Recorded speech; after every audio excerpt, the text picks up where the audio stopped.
Okay, let's test the audio.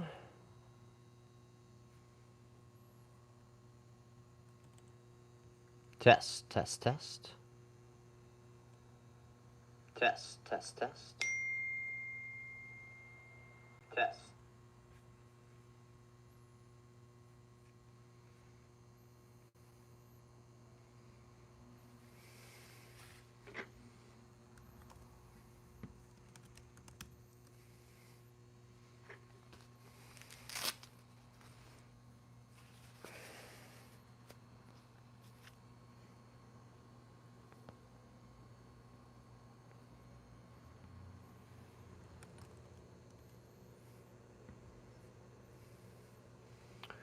Okay, what are we gonna do tonight? I think we should do some speed training.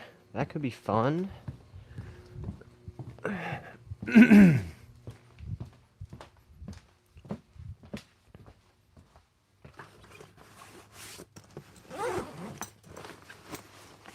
I knew I could find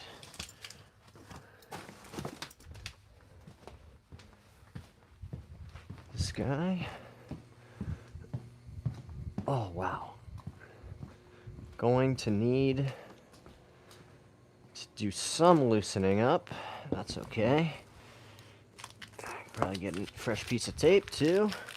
Alright, what's going on, guys? Welcome to the stream. So, we'll do some speed training. We'll answer some questions. We'll hit some balls. Oh, wow. Let's get our portable launch monitor out here. We'll use that guy for tracking our progress on the speed training.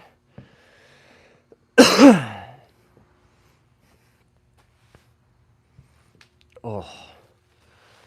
But before we get into that, it's important to do some mobility stuff.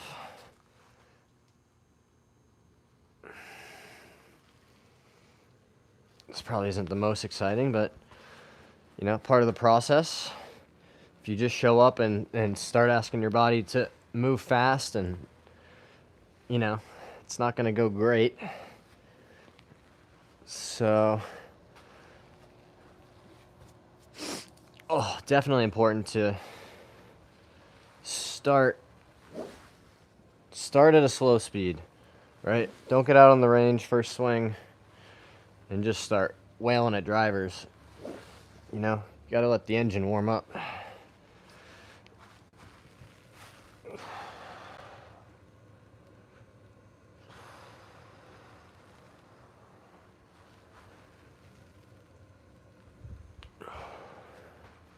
I like to do some squats, you know, some RDLs too, just to really get everything moving. Oops, wrong side. Don't lose your balance. Can always tell when I haven't done these for a few days because it takes a second to get back in the rhythm. I'm trying to really get all those big muscles warmed up.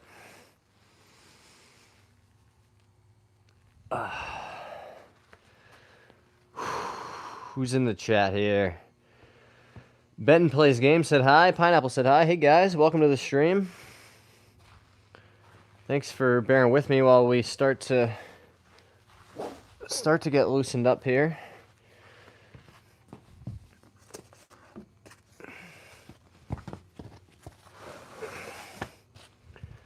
There we go. Back that up a tiny bit too. Oh yeah. One thing that I'm trying to work on is generating speed without getting too long, right? Getting the club really past parallel. So it feels short to me, but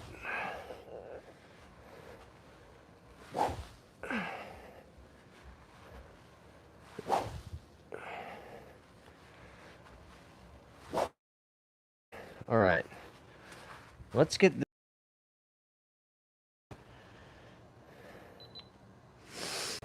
just to start getting a little baseline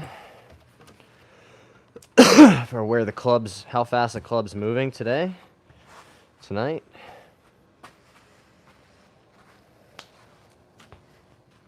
Oh.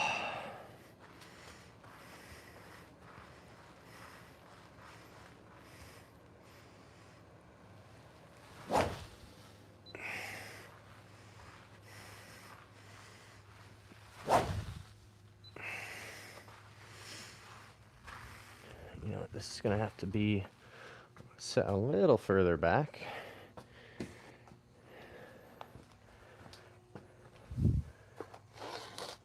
That should be better.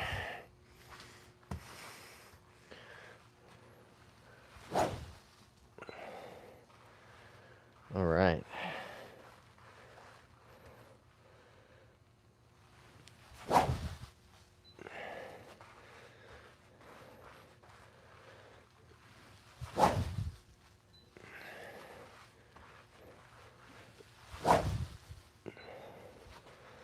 All right, so that's like 106 to start.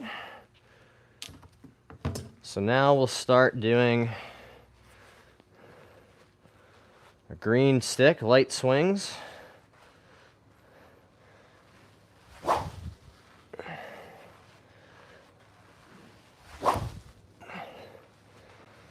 $116. $116 again. You know what? Because we're not going to be hitting balls yet, this is going to move over here. There we go. Much more stable. Well, maybe you shouldn't have said much more stable. All right, 118 there with the green stick. Let's grab our blue stick. Take a second. Par for Jimmy said hi. Hey, Jimmy. Welcome to the stream. Yeah, I'm working on a more permanent solution to increase the stability we're working with here.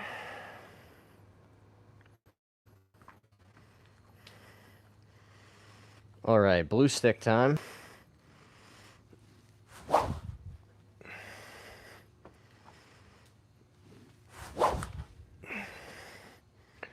$111 on those swings. Man, really hard to not feel like I'm sliding around everywhere.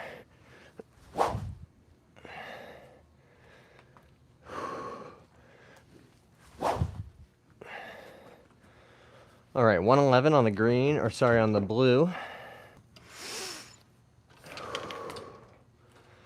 Then you got to go heavy. The red one. I'll try this.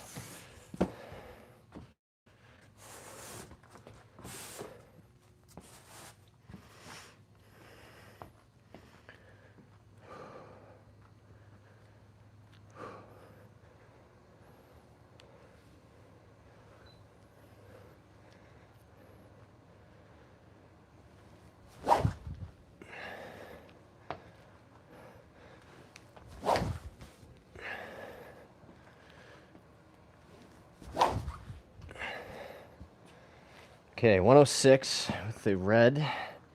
This is the heavy one.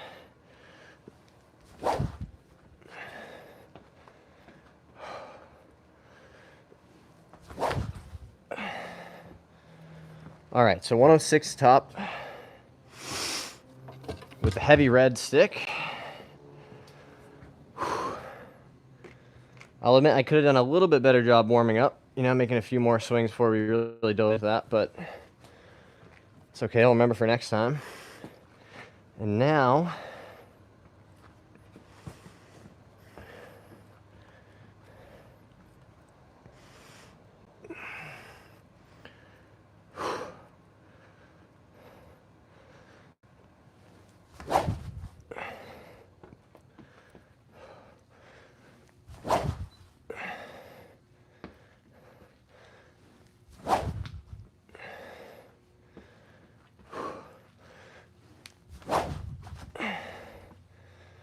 all right, so 111, 112-ish kind of top.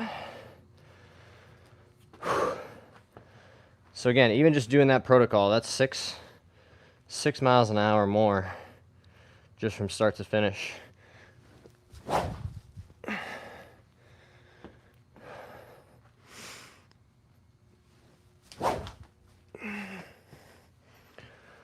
All right.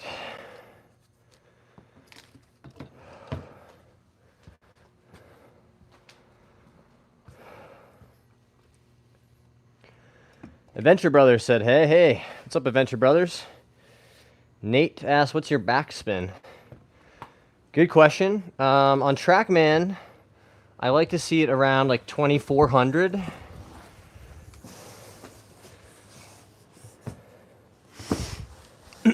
I need to get a little more time on TrackMan to test these new drivers. Just unfortunately have had so much going on. But yeah, I am going to be testing the max head against the QI10 core head and trying to see which of those is going to be the gamer for the year. So yeah, a little impromptu speed training just to get everything loose. Nate asked, do you pull left and hit low sometimes? That's not a miss that I tend to have.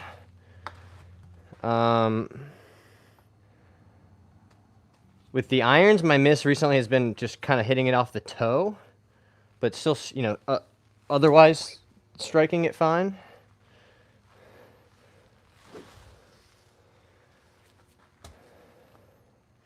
So I've just grabbed a pitching wedge here, and I'm just going to start loosening up.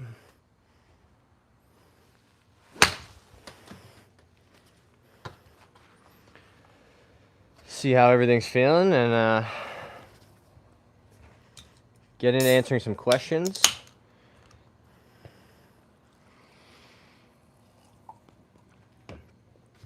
Maybe do a,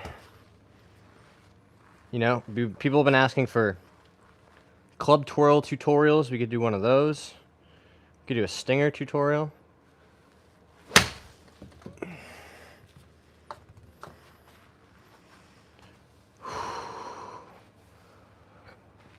I like swinging fast right at the beginning. I mean, really gets everything, gets the heart rate up, gets the blood flowing.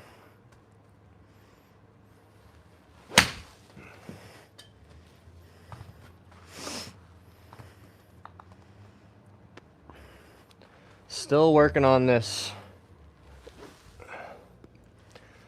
feeling of staying in our posture.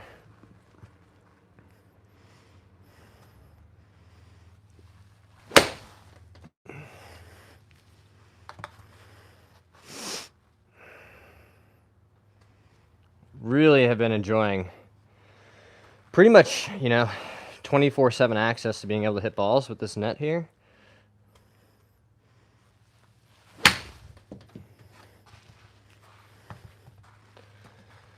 You know, I don't feel like I'm getting my eyes gouged out paying like 17 bucks for a large bucket of balls, which is cool.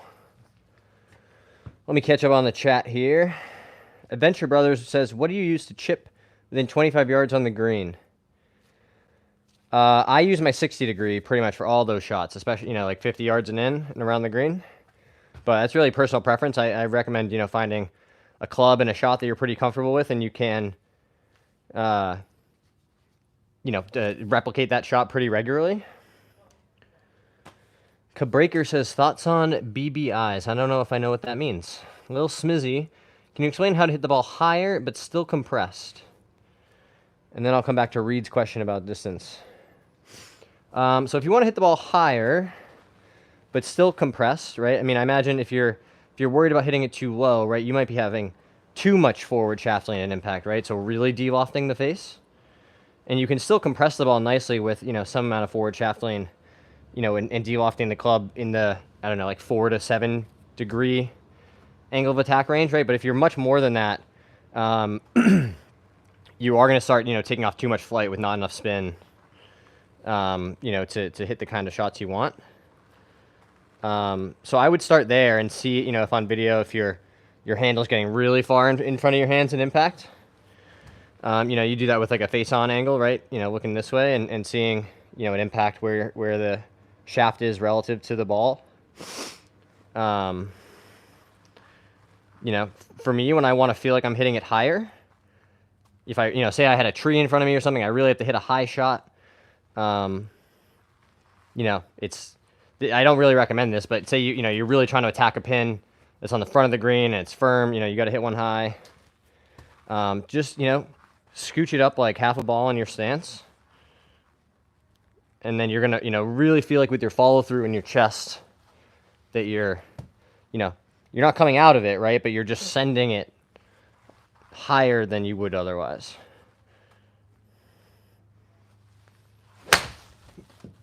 Right? And you're, you know, you'll notice you stay behind the ball, you know, but as long as you still deliver a good strike, that's, you know, you should come out with a higher flight.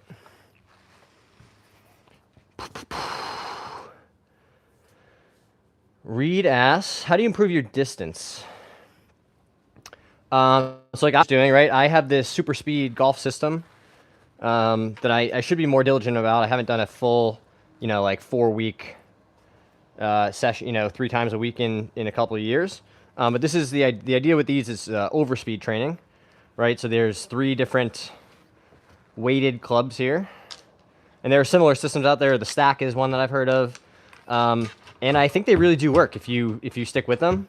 You know, they have a pretty good protocol about training your body to, you know, to swing faster, and doing that with the varying weights. They also suggest that, you know, you make offhanded swings, right? You know, if you can imagine a workout, like you wouldn't only train your right arm, you would do your left as well. So I've had good success with those kinds of overspeed systems. You know, the old-fashioned way, right, is just go to the driving range and swing as fast as you can for half a bucket, right? And just, you know, try to feel like each swing is a tiny bit faster than the last one, and not worry about where the ball goes. But again, just, you know, reps at high speed. But my personal opinion is that's something you know, you should work on once you've developed like a decent swing to, you know, at impact, right? You know, you can deliver a consistent strike on the ball pretty regularly.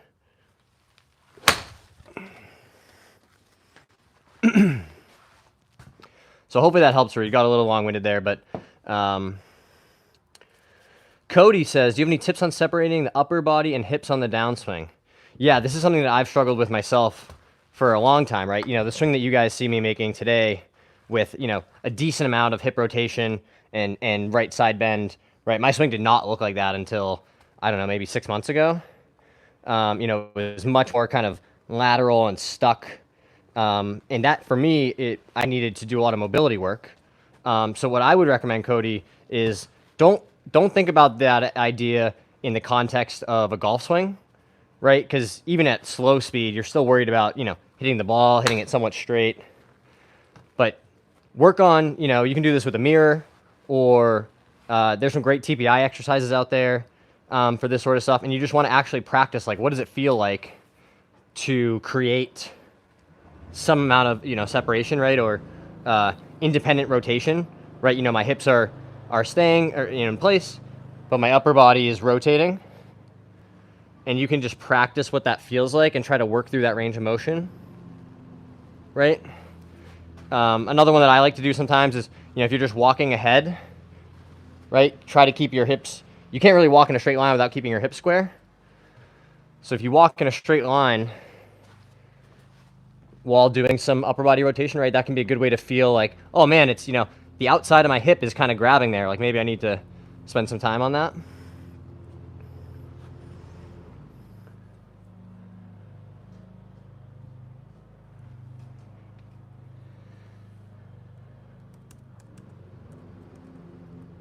So hopefully that's helpful, Cody. How do you stop hitting stingers? Because I always hit stingers with little to no backspin. Well, are you hitting stingers on purpose at Venture Brothers? Or are you just hitting it, you know, a little thin?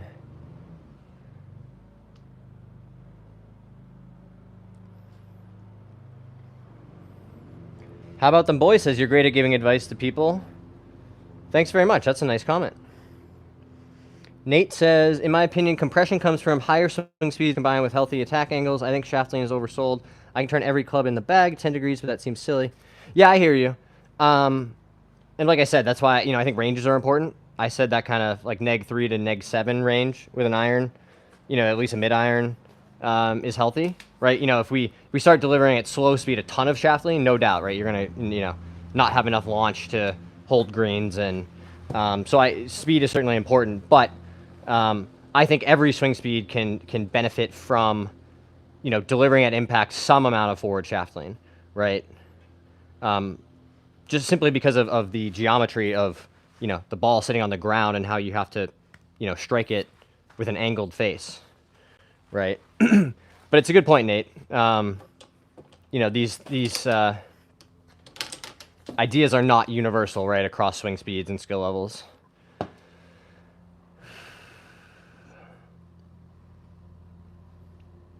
So Adventure Brothers, if you're hitting a lot of thin shots, right? If you're, that's what I imagine the stinger, right? It just comes out with, comes out kind of low and not how you hope.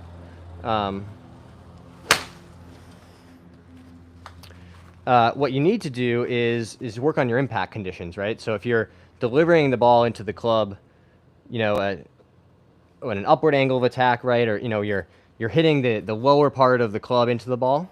That's what's, it's coming out with not a lot of launch and spin. So to do that, number one, it helps understand, like, what are we hoping to achieve at impact, right? And that's, some amount of the shaft leaning forward and the club, on a descending angle into the ball, right? And then, so once we understand what we're looking for, number one, preset that condition, right? When you start. So, at address, have the shaft a little bit leaning ahead of the ball. And then you're going to just hit, waist to waist, like 50% speed. I have an 8 iron here. And in this drill in my mind, I might be trying to hit it like 50 yards. Truly, right? But what I want to feel is that nice strike on the back of the ball. And this is great advice for any of you who are out there struggling. Sometimes I hit it thin, I hit it a little heavy sometimes. To really work on your technique, I think you have to slow down, right? And just make some small swings where you really feel, this is what it's like to deliver the club on the ball, the way that you're hoping to.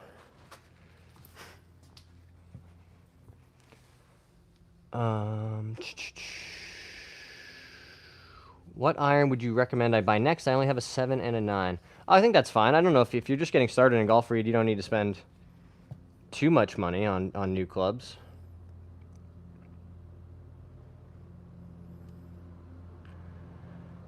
Fisherman says, any tip for too much in to out path? Yeah, so again, if you've already identified, hey, my normal swing, the path gets, too far out to the right, maybe I'm hitting a bunch of blocks, or if I do close the face, big hooks. And once you've diagnosed that, right, well, then you understand, okay, I need to move the path some amount, to neutralize it more to the left, right, more square to the target. And where I would start is by exaggerating the opposite, right? I'm going to borrow John Sherman's fight fire with fire idea.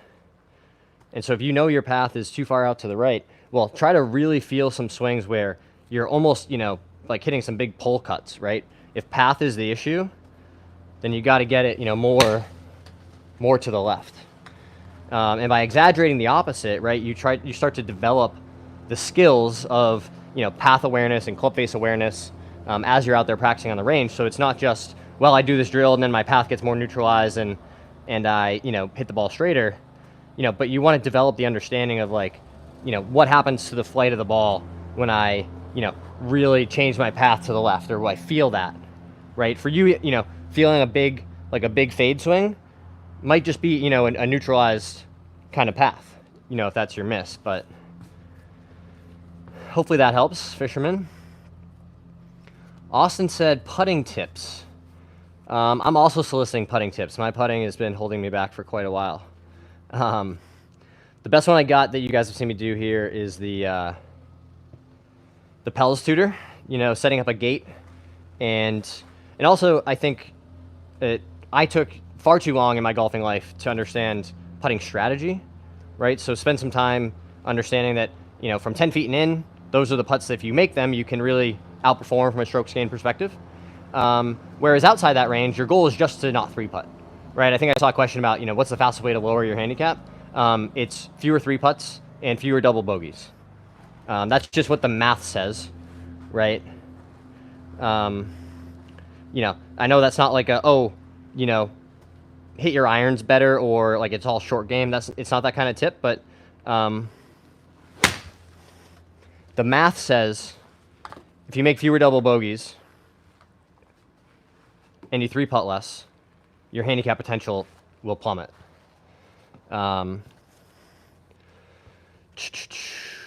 Spencer says, what are your tips for low loft irons? You mean, so long irons? It's great opportunity to pull out one of my favorites, the butter knife. This is the 3-iron from my old blade set. It's a beautiful golf club. It's just really difficult to hit. So this is like a 19-degree iron, right? Not a ton of loft. And to answer your question, the biggest place I always start with these clubs is, you know, it's a different swing than with a short iron, right? It's going to feel different. You know, the club is traveling on a wider arc. So for me, I have to focus on keeping my hand path short and really, you know, letting the club set at the top and focusing on my tempo and balance. Because if you deliver a good strike, the ball should go fairly straight. But the difficulty with these clubs is the first part, right? Hitting it solidly. So that's always the first place I start with, you know, a 3 or a 4 iron is like just make a nice fluid, smooth swing and focus on hitting it solidly.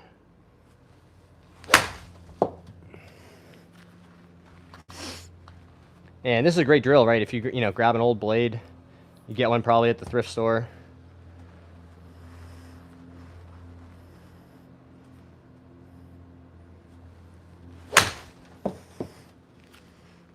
Because if you can hit one of these, you know, the rest of your clubs will feel pretty easy to hit.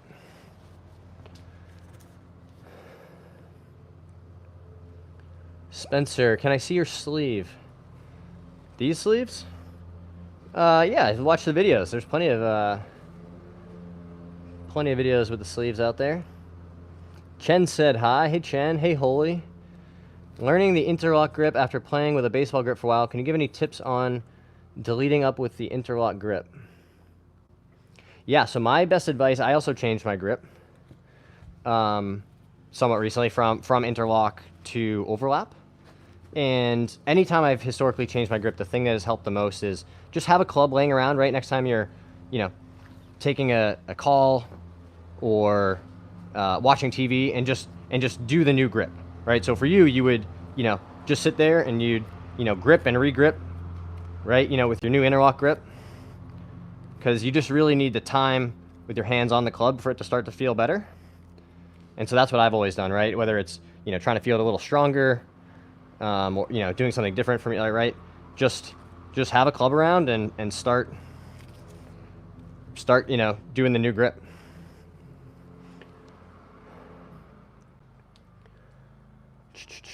How do you hit long irons higher and further? Because my 6 carries the same as my 4 because I can't get the ball up at all.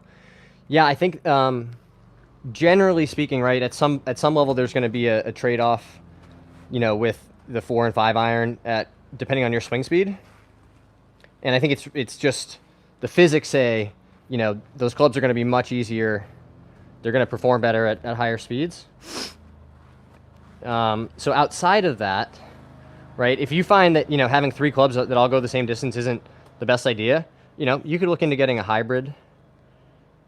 Or, you know, I just put a 7-wood in my bag.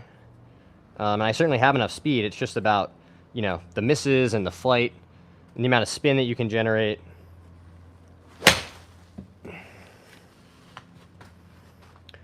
So yeah, you know, at some point it's going to be about strike and speed to really launch those clubs, you know, up into the air. David, hey David. David says, I'm a senior golfer with a 6 handicap. That's very good. I drive at about 250, but would like another 25 yards. What's the quickest way to get this yardage? Well, the quickest way, right, if you're talking about like, you know, today versus tomorrow, you know, no time in the gym, no speed training, no extra drills, just, you know, you want to improve your distance tomorrow. Well, then we're talking about launch conditions and strike, you know, pattern on the face. So let's assume that you haven't already kind of optimized your launch and spin. That would be one way to do it the fastest, right? To, you know, you could hit the ball further conceptually if you more regularly hit it out of the center of the face at a higher launch angle, right? So there's a bunch of ways you could do that. You know, you can do that with your swing. You can tee it up higher. You know, if you're already a 6 handicap, I assume that you're hitting the center of the face somewhat regularly. But that would be, you know, my first idea in terms of immediate speed or distance increase is just, you know, lower spin. You could get a lower spin golf ball.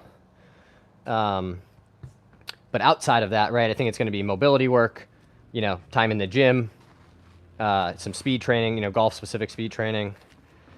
And, you know, again, the higher speed, you know, is just faster even on miss hits, right? So, you know, increasing your club head speed potential, I think, is a skill that we should all think about spending time, you know, some amount of our practice time on.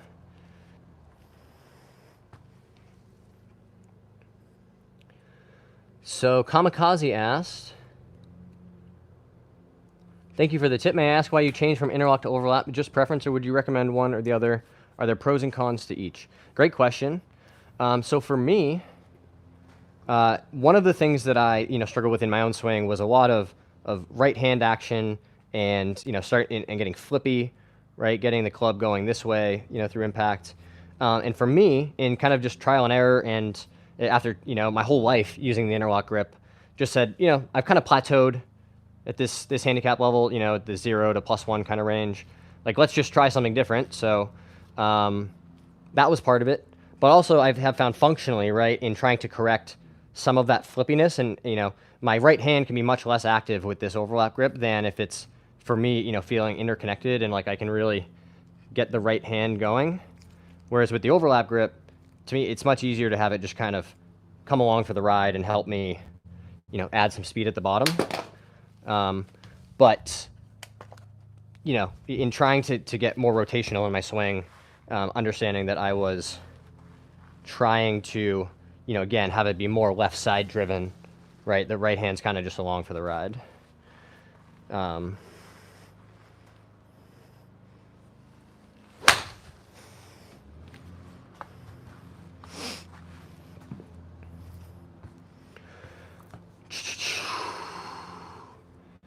Do you hit bump at setup? I don't think so, holy cow beards. I usually try to, or boards, sorry. I usually try to be pretty stable. You know, one of the things I've struggled with historically is getting, you know, a little bit of sway to the right to start the swing. But trying to feel pretty centered most of the time. Stronger wrist set and backswing can produce higher shots. If I instantly hinge wrists, I hit way better than if I don't. Why is that? I'm not sure, Tucker. Without seeing your swing, it's hard to say. Watching from Australia, what's your handicap? Currently around 1. Started the year around 0 and then posted a couple of high scores while we knocked the rust off, but that happens most years.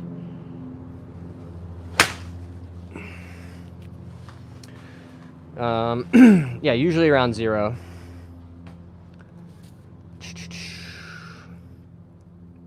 Do you know what you can do to stop hitting the ball so fat? And when you're doing bad in a round, how can you bounce back and fix your mental? And then Cole asks, I'll answer Cole quickly. Cole, this is the Net Return Net, the Pro Series. Big fan of it. It's very compact, very well built. It's definitely a premium price, but I've been very happy with it so far. So to answer Mr. Random's question about, you know, let's do the first one first. I'm going to come back to this drill a bunch, so forgive me if you guys hear this, but if you're really struggling with your contact, just slow everything down. Just make some little half swings with a short, you know, a 9 iron, 8 iron, and just make some good balanced, hit it 50 yards, 60 yards, right? And you're just gonna do that over and over and over again, feeling that kind of proper compression.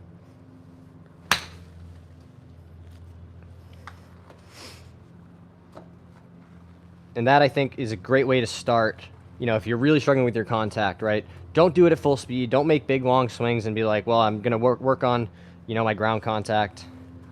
I would really suggest just making it smaller, right? Make the problem, you know, that much easier to solve. And then once you hit, you know, 10 in a row at that speed perfectly, then you make it a little bigger, right? And that's how you kind of start leveling it up. Not so much, you know, trying to do it at full speed. So that's the first part. And then, you know, it's something I still struggle with, right? You know, if you're having a tough round, you're not hitting it your best, you know, maybe get some bad breaks. You know, I had a couple balls hit cart paths recently and end up in hazards, and you're like, man, you know, if it had landed anywhere else, it'd be totally fine. But that's golf, right? You know, and life is like that too.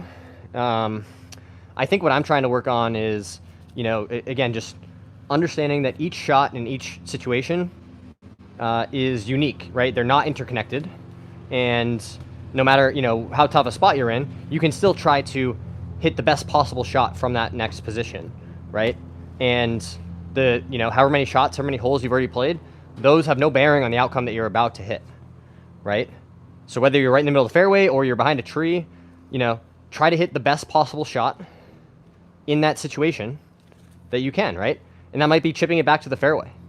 But you can, you know, really be focused and hit a good chip out, you know, get a good number and leave your ball in the fairway. Whereas if you're like, man, I got to chip out, I'm pissed, I just, you know, blasted that ball into the hazard on the right. You know what, I'll just get in here, you know, I'll chip it out, and then you miss it, and you're, you know, still in the rough, or, you know, you don't hit the best shot you can because you're still agitated about, you know, something that happened 20 minutes ago.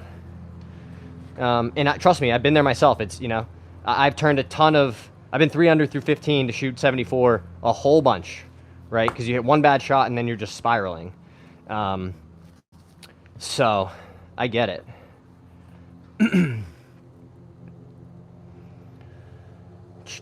Let me catch up here quick. Can you show us your drive? I don't really have a way to hit. I guess I could try to hit drivers in here. Maybe not at full speed, but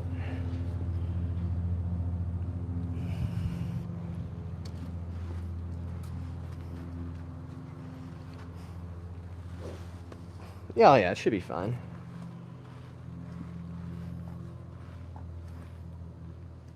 What I'm mostly worried about is a little bit of lack of stability I have until this is more permanent, but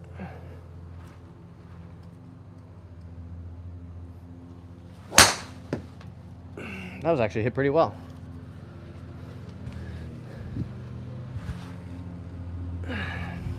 Once I do have, you know, this is all going to be kind of set up more permanently and nailed down and stuff pretty soon, and it'd be awesome to do some real speed training in here, hit balls into the net.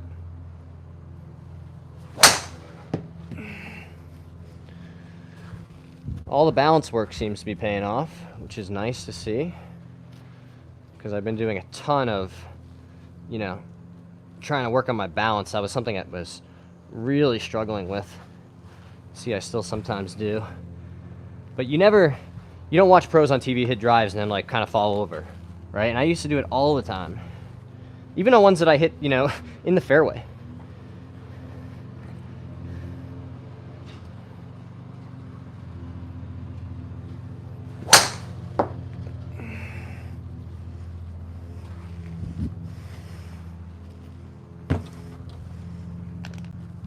It is much more fun to hit drivers outside, though, because, you know, you can see how far they go. Whew. All right, I'm going to grab a 6-iron and try and do some technique work. Really trying to focus on, you know, for me it's been posture and takeaway, right? Keeping everything pretty stable, keeping the club head outside, and then just turning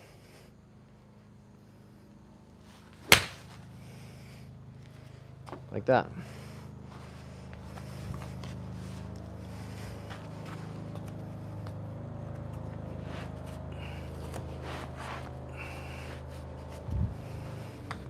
There we go. What I do here, guys, when I'm making, working on technique, right? So this is a 6-iron that would normally go, I don't know, 195 yards with a full swing. I'm going to imagine I'm hitting it like 100. But I'm really focused on, the feels, the technique stuff that I've been working on.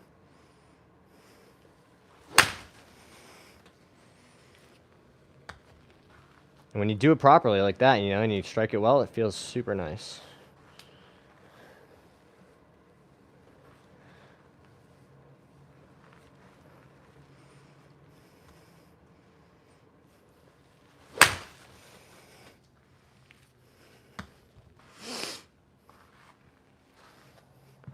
What else is going on in the chat?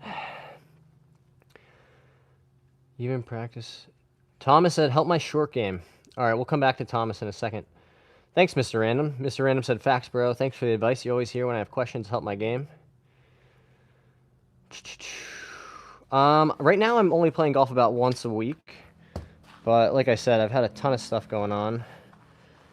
Busy with work and life, and that's okay. There'll be more time for golf. But I do think you can overplay. But it's a mix, right? If you're trying to get ready for a tournament, I would say don't play a ton of golf. 9 holes here or there. But if you're, grinding on your handicap, right, I think the best thing to do is go play more golf, right? Learn how to score, as long as you're diligent about your strategy and your process. Will said, how come I can swing well with my irons but can't hit driver? Yeah, so I struggle with this too.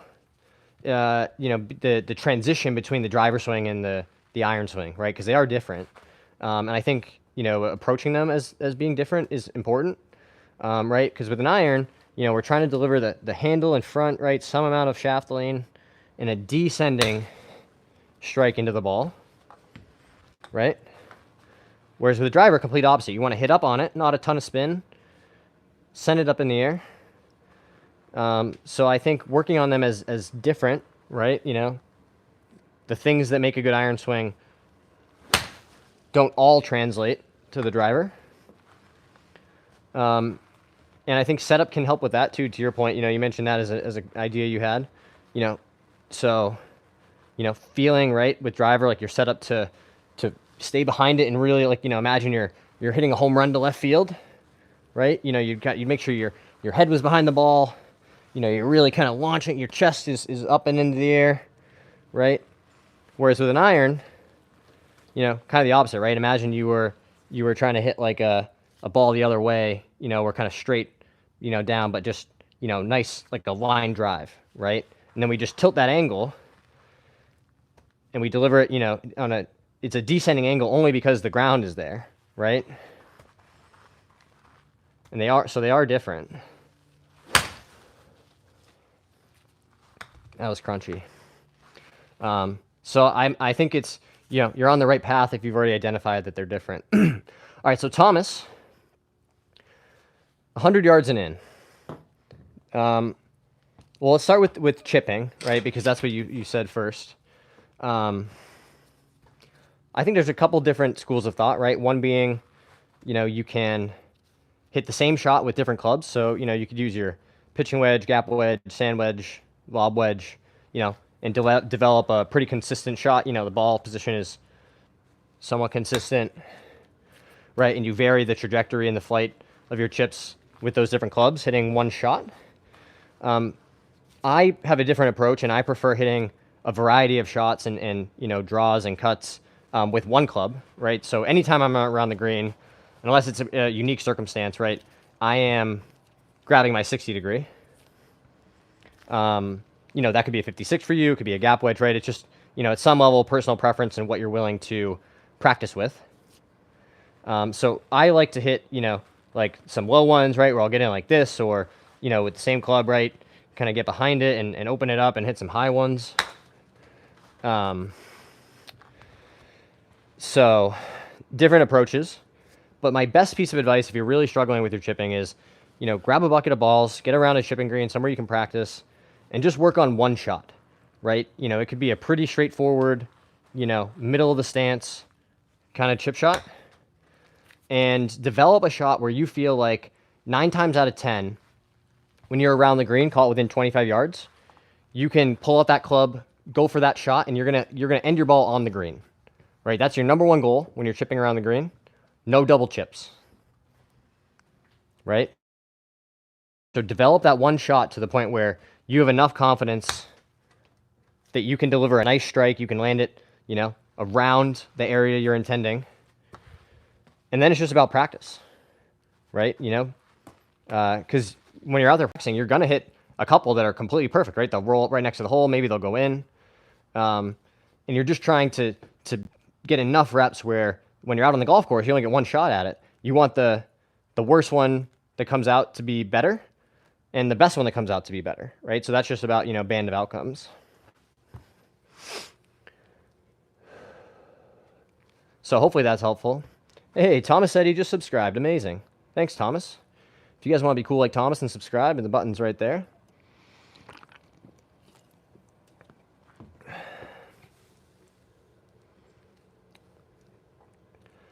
Mr. Random, the iron swings and driver swing are very different. Thomas, depends on your eye. Yep, agreed. Why do you put terrible music over your videos? I guarantee you'd have a bigger audience if you left the original audio. That's an interesting idea, Muckler. I think, generally speaking, it's kind of the way that YouTube pushes you to, and what I've seen in how the videos perform. But I agree, it's not my favorite part.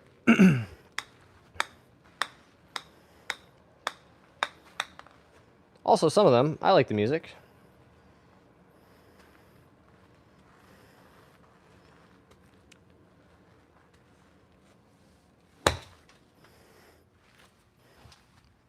What do you guys think? Do you guys agree with Muckler?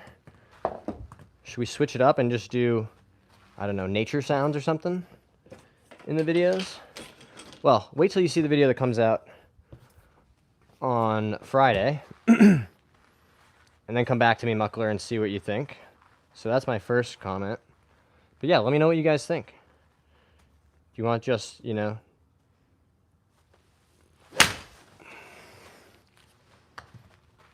birds and the noises? The other problem with that is I'm still learning to be nicer to myself, so I don't want to. Bunch of my aftershock commentary is not always as positive towards myself as I'd like.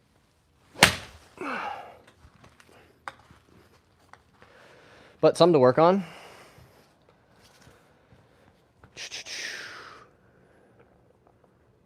Oh, it wasn't a good strike, but I did like that swing.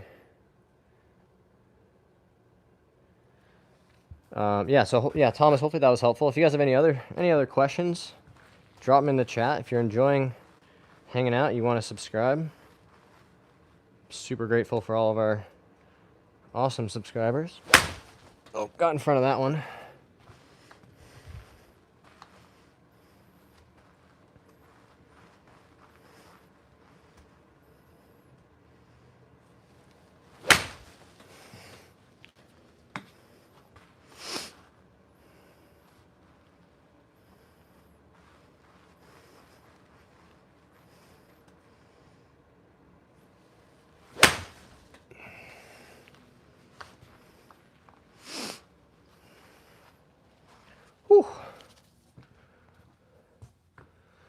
Tweeb says, I'm up in 3 hours to play the best course in all of Turkey. It's called Karaya in Belek. I've been struggling with slicing my driver. How can I fix it?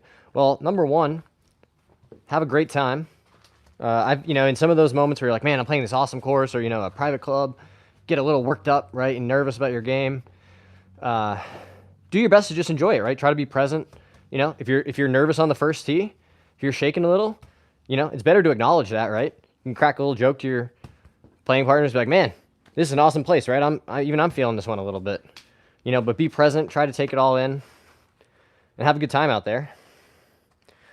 But if you want to, the quick tip, right, for if you're slicing the driver badly and you're trying to, you know, figure something out right before the round. Try to practice hitting some draws, right? See some draws out there. Even some, you know, some big draws, right? But I think even just mentally, it can be great to see the ball curving in another direction when you're struggling, you know, with the opposite. And then, you know, once you get on the range and you just start making some normal swings, you know, your execution warm up, you pick your target out there, see what shot comes out, right? If it's a draw, play the draw. If it's still a big cut, you know, sometimes you got to play with what you have. But mostly, you know, try to enjoy it. And come back another time. Let us know how it goes.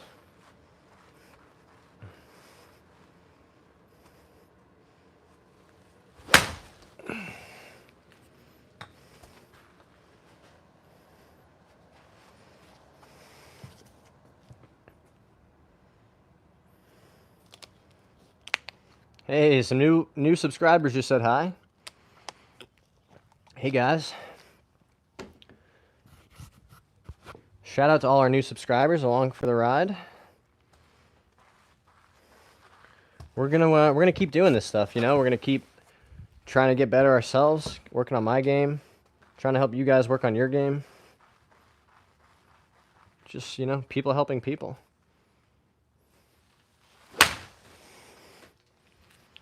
That's what we want to feel.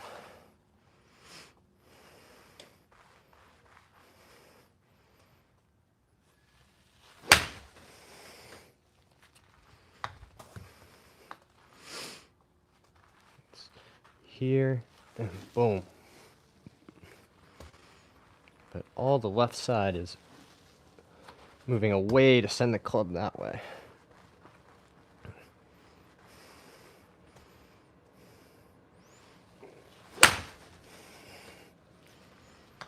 Something like that, guys. Starting to feel pretty dialed. Tweeb is from Scotland. Very cool. We went to Scotland for my wife's 30th and had an amazing time. Went up to Isle of Skye. Also got to walk around St. Andrews. We were there on a Sunday. Scotland is one of our favorite places, so thank you for checking in from Scotland. Very cool. Tweed Magruder. Yeah, definitely come back and let us know how it goes. I'd love to hear about the golf in Turkey. I've not played golf in Turkey. Where have I played golf internationally? Germany. That was pretty cool. Played with a set of rental clubs and golf balls that had been fished out of the lake.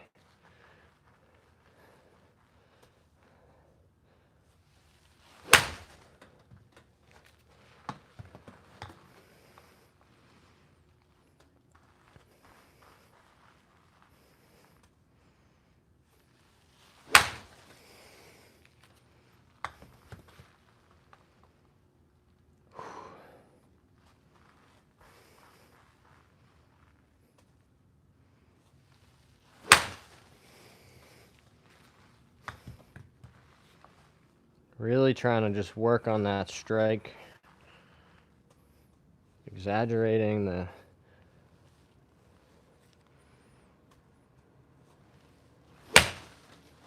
feels that we've been trying to develop.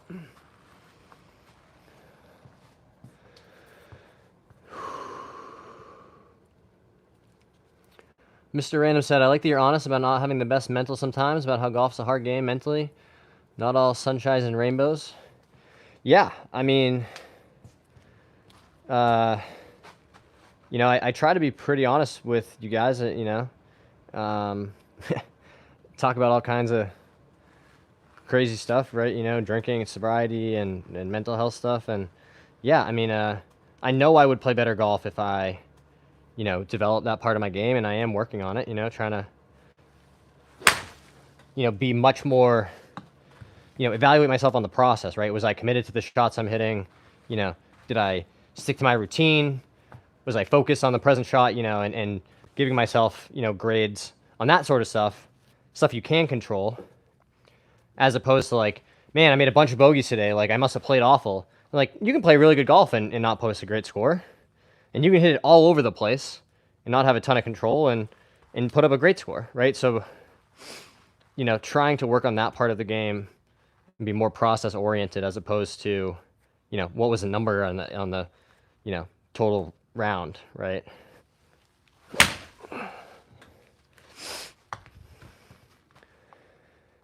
But it's not easy, right? You know, I'm somebody who likes to perform at a high level and, you know, whatever it is that I'm doing. And, you know, when you have a bad day, it can feel super deflating, right? And trying to separate, you know, how you feel about yourself with how you play golf on a given day, uh, you know, is definitely something I'm still working on.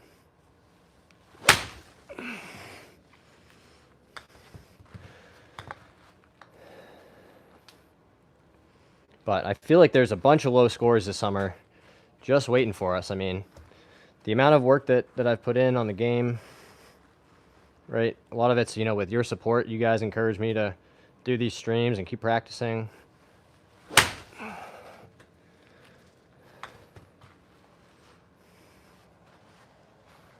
You know, I've really been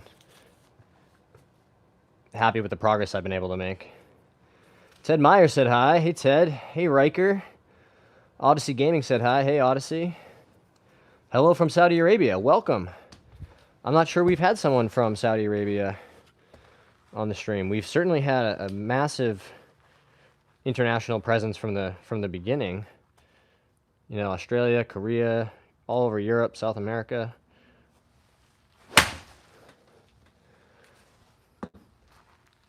There must be some good golf in Saudi Arabia. Do you play golf there?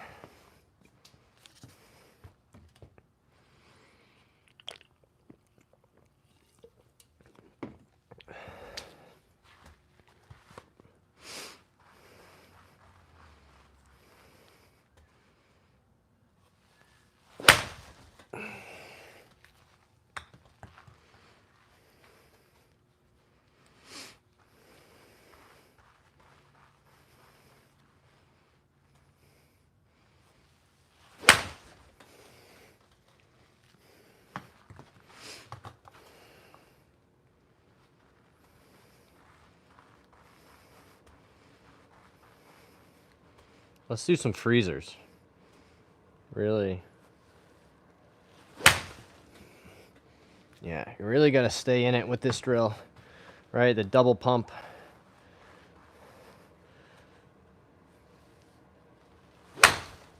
Nope, came out of that one.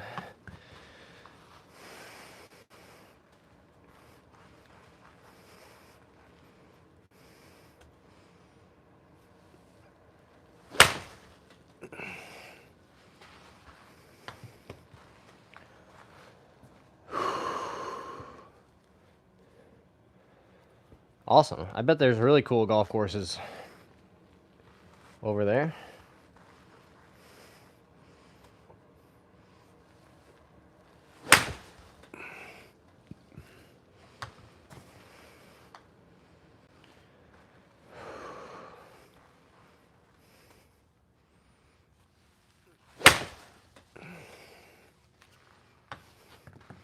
That seemed especially smushy.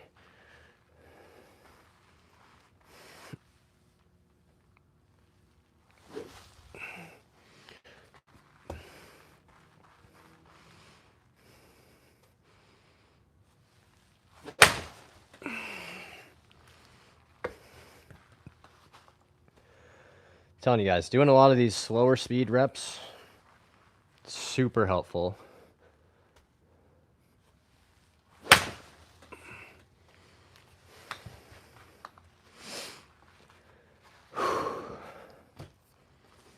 Who's got questions? Who's working on their game?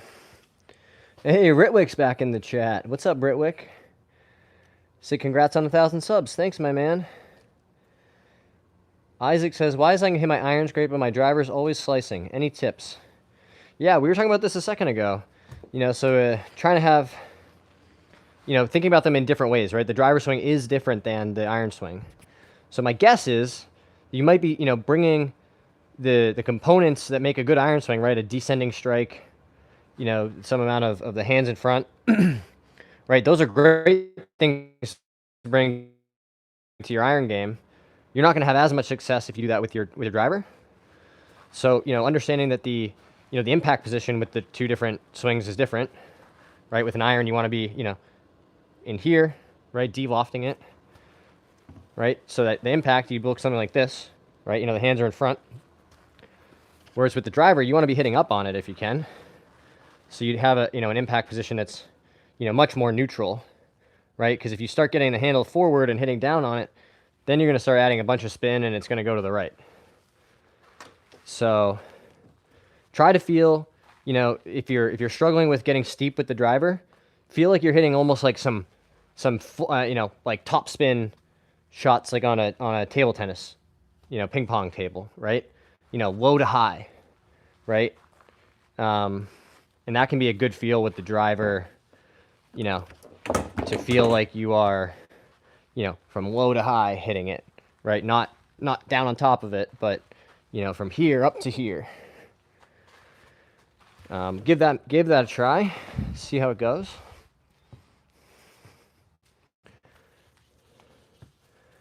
CB says, I'm playing St. Andrews over the weekend. I'm in a huge slump at the moment. Oh, man. Well, like I was saying earlier to our friend in Turkey, Tweeb, you know, just go out there if you're playing a special round. Don't worry about your game so much, right? You know, try to just be present. You know, if you feel nervous, just acknowledge that. And, you know, I think you'll just try to. I find that when you set high expectations for yourself, is when you always put too much pressure on your game. Right? I've done it myself 100 times. So just try to be present. Just say, hey, I'm playing St. Andrews. This is amazing. You know, I've seen all these shots before. I've seen Tiger win here. You know, just take it all in. And, you know, hopefully that'll help you not worry so much about, you know, the game and the slump. Because you'll come out of it. If it's a slump, you know that you're just right around the corner from coming out of it. Tino said hi. Hey, Tino. Isaac said, what's one way to make sure with driver you have a good setup and follow through?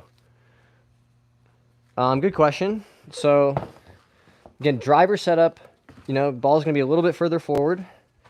You know, I like building in some checkpoints, right? So for me, you know, generally speaking with most of my clubs, I like to feel like my, you know, the handle, my left hand is kind of just inside my left thigh here, right? And so we want, with driver, that to be a pretty neutral setup position. So that ends up being, for me, you know, kind of just behind my left heel, right? Maybe about a club head. And so that can be a good checkpoint to feel, you know, where you want to set up to it. And then just, you know, there's lots of good drills. Like you can reach down, grab your right knee if you want to really feel like you need to get your shoulders tilted behind it, right? So that's where I would start. Hopefully that's helpful. Dylan says, love the setup. Thanks, Dylan. Literally just left the range. Oh, it's always the worst, right? You're just thinking about like, man, did I find something? When do I get to hit balls again? That's why I've really enjoyed having this setup here to be able to, you know, come hit balls pretty much whenever, you know? Start thinking about your swing. You're like, man, I could just go work on that, right? Like maybe I, you know, maybe have a breakthrough.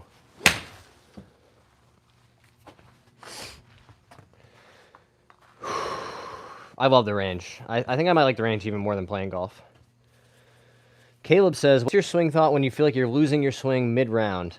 Oh, it's the worst feeling, isn't it? When you're like, you know, sometimes you have a good warm-up, first few holes go well, and then you hit a couple bad shots, and you're like, oh, we'll just shake it off. And then it stays, you know, whether it's a big miss one way or the other. I've definitely been there. I think one thing that's been helpful for me is trying to not worry about the swing so much, right? But just something that I can control.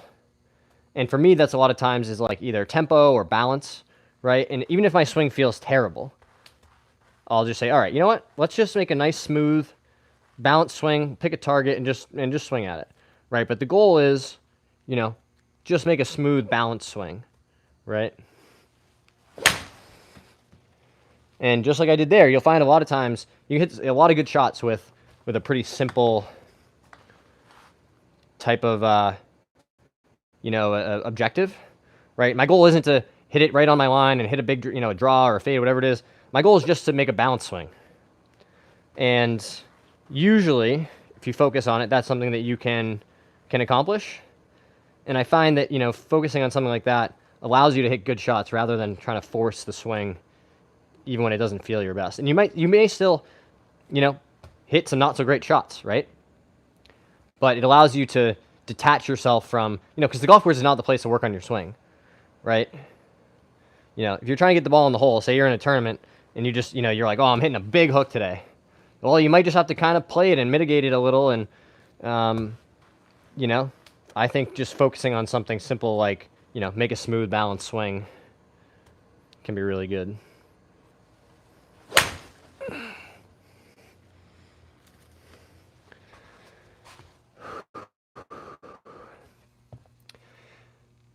Dylan says, I've got a golf sim in the shop.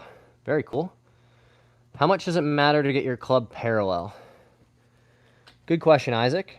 I don't think it matters all that much, right? I mean, you can certainly look at a swing like John Rahm's and the success he's had compared to somebody like Jake Knapp, right, and how long his swing is. You know, his backswing's probably twice as long in terms of, you know, hand path and, excuse me, and a club head travel than John Rahm's is. Obviously, they can both play golf at a super high level. For me, I found that I play better when my backswing isn't super long and my irons are even coming, you know, short of parallel. Right? I get myself in trouble when I really start getting long and the arms kind of go here, right? So for me, just feeling it's pretty, you know, almost like a Tommy Fleetwood, right? Like I send it up to 3/4, right? You know, the parallel here with my shoulders. And then the swing is kind of shoulder height again over here. But it could be different for you.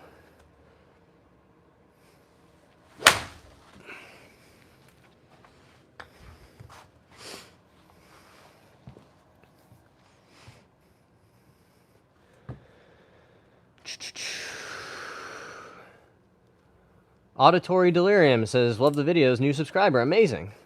Thank you very much. If you guys want to be cool like Auditory Delirium and be a new subscriber, that would be super cool. I think we're still it's like 98% of the people who watch your videos are not subscribed. You're like, man, if we change that to like 95 or 90, I mean, man, we'd be racing up subscriber counts. Dylan says, I'm new here. What is the purpose of your channel?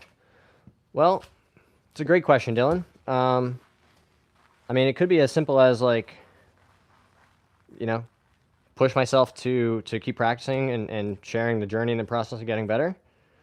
But I also like to think of golf as sort of a container to talk about other stuff, right? You know, I make videos about mental health and sobriety and things like that I don't think we collectively talk about as much as we should. So trying to use golf as a container to talk about more stuff, but you know, I think everybody's interaction with the channel could be different. You know, some people really like that stuff. Some people are like, hey, I just want the golf tips, and that's totally fine. Hopefully that answers your question. Isaac says, how do you always make sure you're standing the correct distance from the ball? Great question.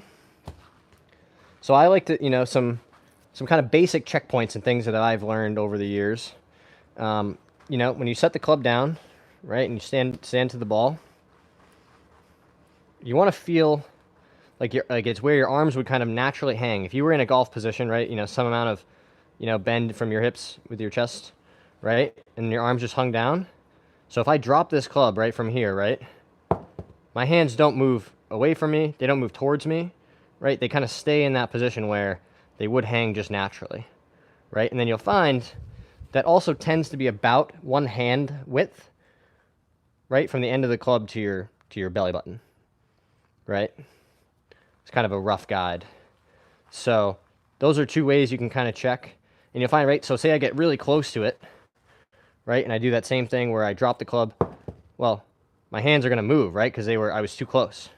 So they're going to want to hang more like that, right, and vice versa. If I was too far away, they would come towards me. So that can be a helpful checkpoint. Hopefully that helps, Isaac.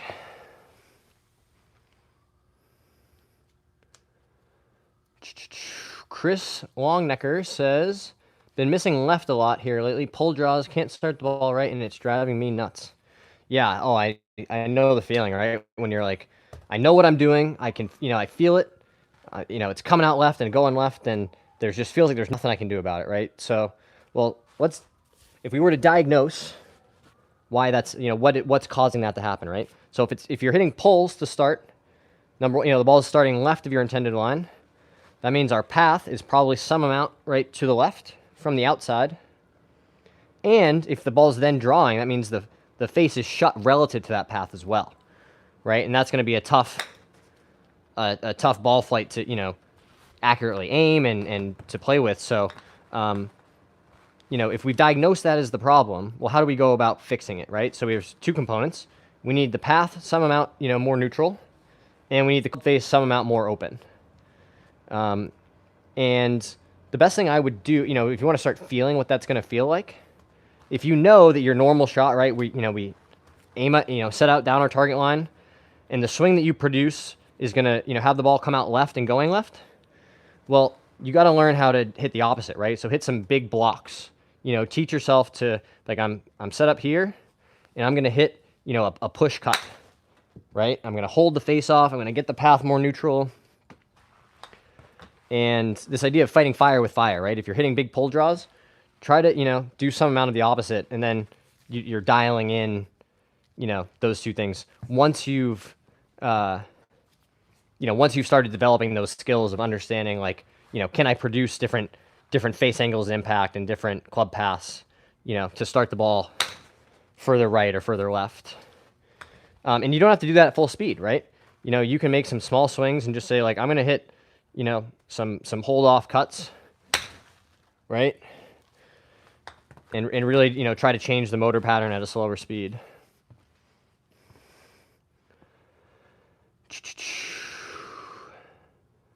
I just started golfing 2 months ago. Your channel and Jimmy from Tropicana are my faves. Decent with irons, need a lot of help with my driver. I cut right super hard every time. Well, thank you for your support of the channel. That's amazing. So let's answer the question about, if you're cutting it super hard to the right. Like I was just saying, for our other friend who is struggling with the pull draw, right, you might want to start practicing, hitting some of those big hook shots, right? So if your normal shot with the driver is a, kind of a steep, maybe over the top, ball that goes to the right, you're going to want to teach yourself to see the opposite happen, right? So you're going to need to shallow the impact out, right? Get the ball turning from right to left. And don't worry about where, when you're practicing this, don't worry about where the ball ends up, if you're out on the driving range, but just teach yourself, like, how could I hit some big draws? If I set up square to it and I end up, forcing myself to hit it like to left field to get the club face, turning over and more closed. And once you learn how to hit a hook, then you should, if you can draw it and fade it, you can hit a straight one. And again, do this at slow speed. You don't have to, even with a driver, you don't have to make a big, long swing and try to hit it super hard and then be like, oh, and I also am going to learn how to not slice it, right? Make some little swings and feel, see the ball turning from right to left, right? Feel how different that is than when you kind of get on top of it and hit the steep one that goes to the right. It will feel different, and you have to kind of accept that and lean into that.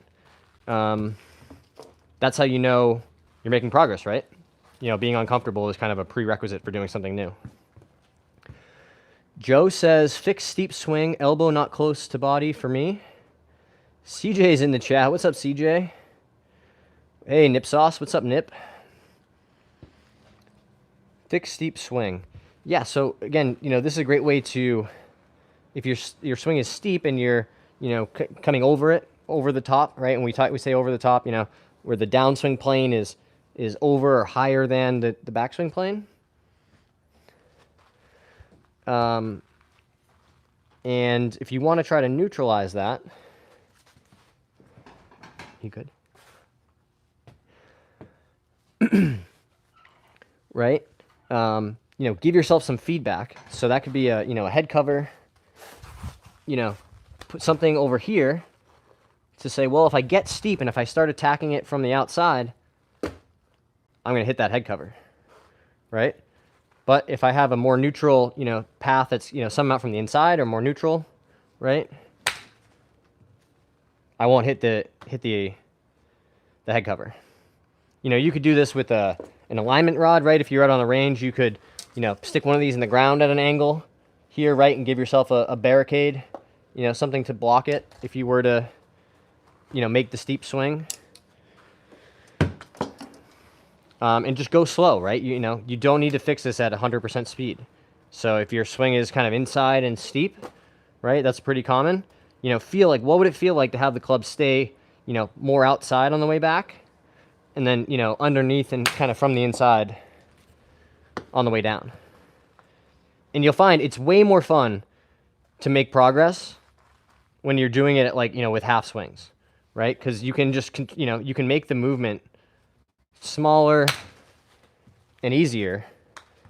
And you're just trying to change the motor pattern such that when you do it at full speed, right? You can still deliver a nice strike. You're not reverting back to the old swing. So that's where I would start. Where should my hands be in different parts of swing? Good question, Nevin. My thesis or theory about that is much less about your hands need to be in specific positions throughout the swing, right? Just look at all the swings that have had success over the years.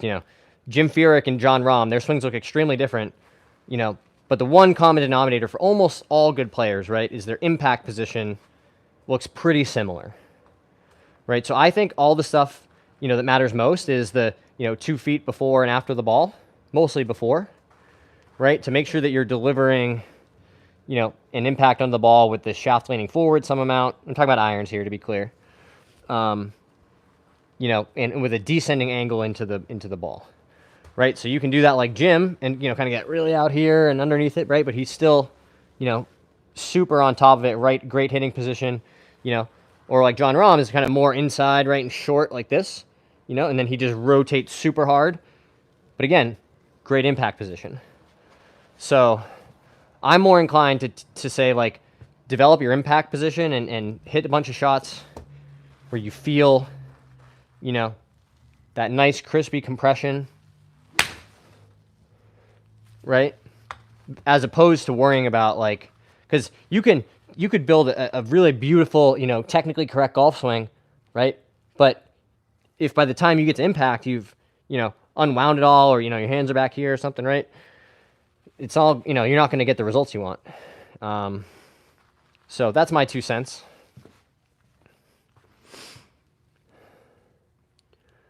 What about a major slice, specifically with driver? Yeah, so Big Buck, great question. I think a lot of us out there have at different times struggled with the slice, big left to right ball. The first thing I would have you do is just, if you don't know how or you're not practicing it currently, get on the range and hit a bunch of big draws, right? If the shot that you're producing, you're trying to hit it straight and what you're seeing is a big left to right ball, well, get out on the range, aim down the right and teach yourself how to hit some big slinging hooks, right? And you're going to feel how different it is. You have to hit it from the inside. You got to shut the face, right? And there's a few ways you can start to feel that, right? One way I was taught was, aim as if you were trying to hit it right down to center field, nice and square to your target. And then you're actually going to hit it over to left field, right? And give yourself a task orientation that isn't swing from the inside with the face closed. It's hit the ball over there. And that's much easier for our brains to do. And you'll feel okay, I'm not going to make the same swing because I have to hit it over there. And you'll feel how your body will adjust, and then you just try to, replicate that and dial it in as you build the skills of controlling the path and the club face and the strike. James is in the chat. What's up, James?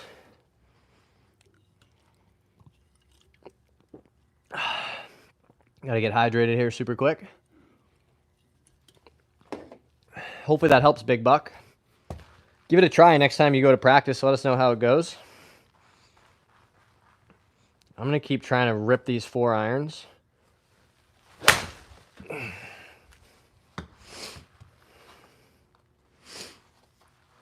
but also working on strike tonight. So some of these are going to be, you know, just a little, yeah, that feels good. A mix, right? You know, trying to work in the technique stuff alongside the full speed.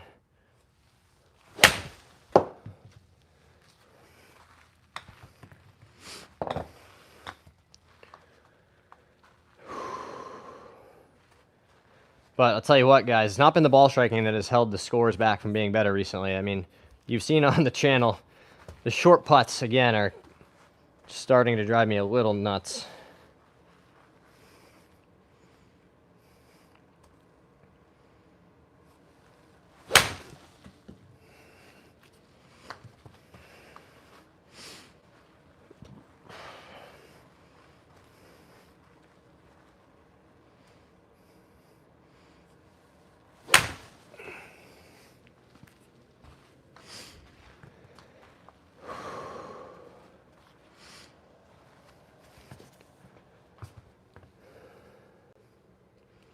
Have you ever used an open face for a draw like TW? It was mind-blowing.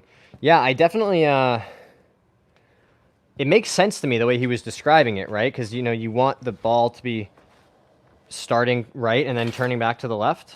You know, and I think what Nipsauce is referring to is a, you know, a video where Tiger was hitting like 50-yard pitch shots, right? And I could certainly see, right, if you set up open to it and you were like, I'm going to hit a draw, well, that would really force you to release it, because if you don't, you know it's going a mile right. You know? And vice versa, you know, given you where we know that, you know, face angle and impact is largely indicative of, or is going to tell us where the ball is going to start. And you wanted to hit a cut shot, right? You might close the face, and then it, again, will force you. You're really going to make sure that you cut it, knowing that the face is shut going into it. So yeah, the way he explained it does make sense. But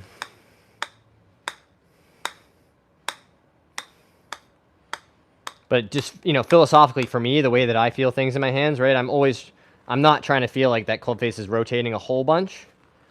You know, so like if I was hitting a pitch shot and I needed to hook it a lot, I would do that more with the path, right? And get it more into out versus trying to feel like my hands are really manipulating the club face a bunch. But that's just, you know, again, philosophy of, you know, me wanting to keep the club face as stable as I can throughout the swing.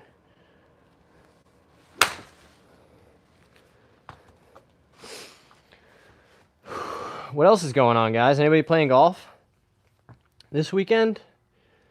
Steve says, how do we accomplish backspin on iron? Should ball be more towards back foot?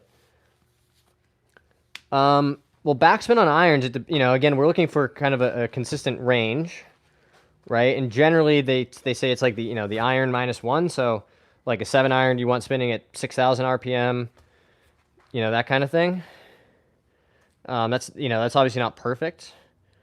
But if you're talking about, you know, wedges, and if you're trying to get more backspin, which my personal opinion is you'd be better served, you know, focusing on improving the strike, right? Making sure that you're hitting the center of the face and you're hitting your wedges, you know, right on line. You know, if for some reason you're hitting solid wedge shots and are not like stopping on the green, then, you know, it could be a launch issue. But for most people, I think, you know, trying to add a bunch of spin isn't necessarily going to be beneficial.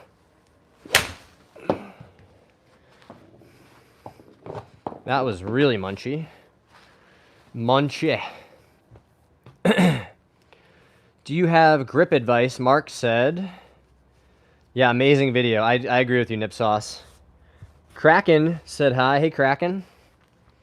Grip advice. My best grip advice is grip the club the way that you know, in the position that you want to deliver the club into impact, right? I see so many people, you know, in these basic videos be like, this is how you grip the club. And they hold it up like this, right? And they're like, this is how you build your grip.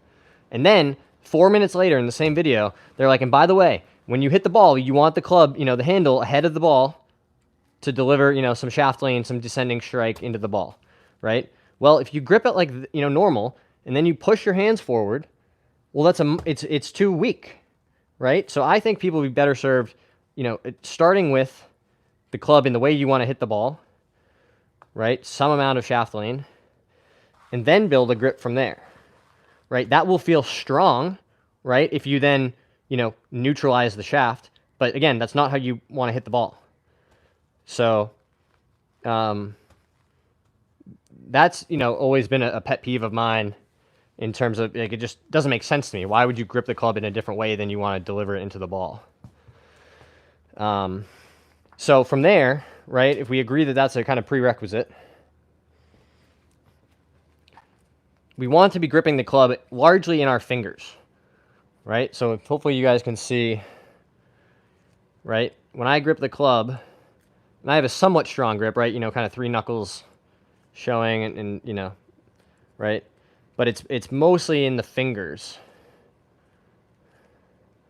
This hand just kind of rides on top, and most of the strength in the swing, in the grip is in the left hand, right? Imagine, right, all we're doing, guys, we're swinging a stick into the ground. We don't need to overcomplicate this. If you were swinging a stick into the ground and you wanted to hit the ground really hard, right, would you grip it like this with your wrist underneath, right? This would be super weak.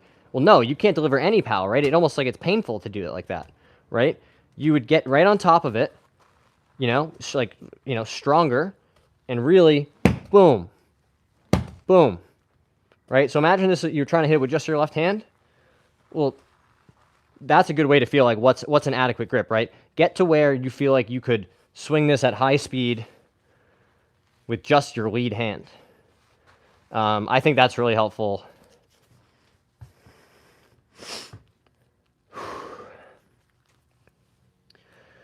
So hopefully that makes sense, guys, on the grip stuff. As a baseball player, I slice. I feel like it's a common thing. I don't know how to fix it. So what I would suggest, and what we've been talking about, is this idea of fighting fire with fire. So if you know that the swing that you're intending to hit it straight and it's slicing, well, you got to train yourself to hit some big draws, right? See the ball moving the other way, and that means getting the path some amount more to the right, and with the face shut. So if you're a baseball player and you're slicing, right? One way you can force yourself to do that, right? Imagine you're set up to the ball like you were going to hit a line drive to center field, right? But you're actually going to hit it down the left field line. So without changing your setup, right, you're here, and then you're going, oh, I have to hit it over there. And so your brain will adjust, and you'll close the face down, right? Because you're not going to allow yourself to try to hit it straight. You have to hit it to left field. And try to pay attention to, what's happening with the club face and the path as compared to the previous swing you were making, right, that was producing a big slice. So once you train yourself to have some control and start building those skills with the path and the club face, then you can dial it in and start, shaping shots and trying to hit it straighter. But that would be where I would start. Does that help, Boon Boon? Awesome name, by the way.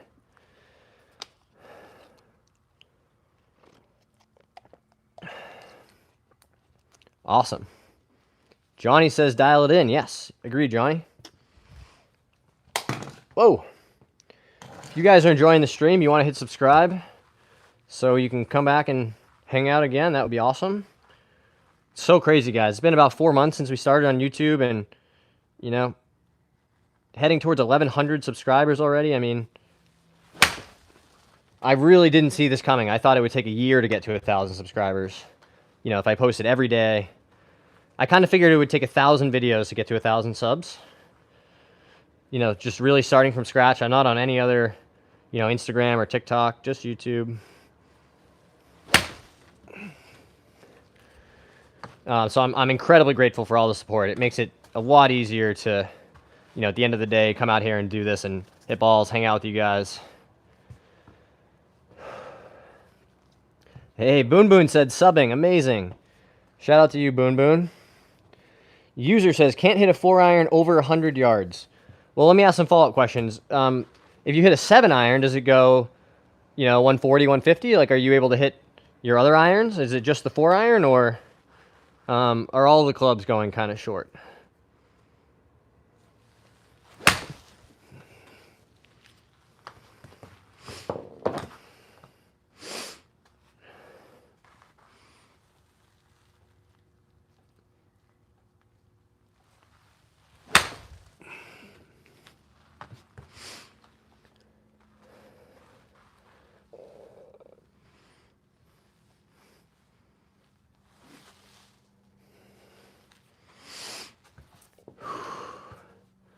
7-iron is over 100 to 150 pretty consistently. Okay, so I would say, if the 7-iron's okay, then it's probably just, enough. You might not have enough speed yet in your swing to hit the 4-iron, right? Because it doesn't have a ton of loft to help you get the ball up in the air. But what I would suggest doing, if you're practicing the 4-iron, you want to, start trying to launch it a little better.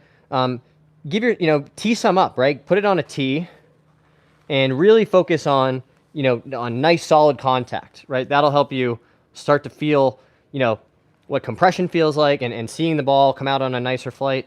That can be a great way to, start feeling like, that ball is going to come out better.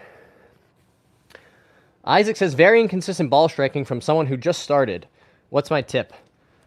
So my best tip, if you're just getting started, right, you got to make the golf swings smaller and more manageable, right? We watch golf on TV, and you see these pros with these beautiful long swings, and they're hitting driver, 300 yards, right? But if you're just getting started and you want to work on your ball striking, I really feel strongly that you've got to make it smaller, right? So grab a short iron. I have an 8-iron here.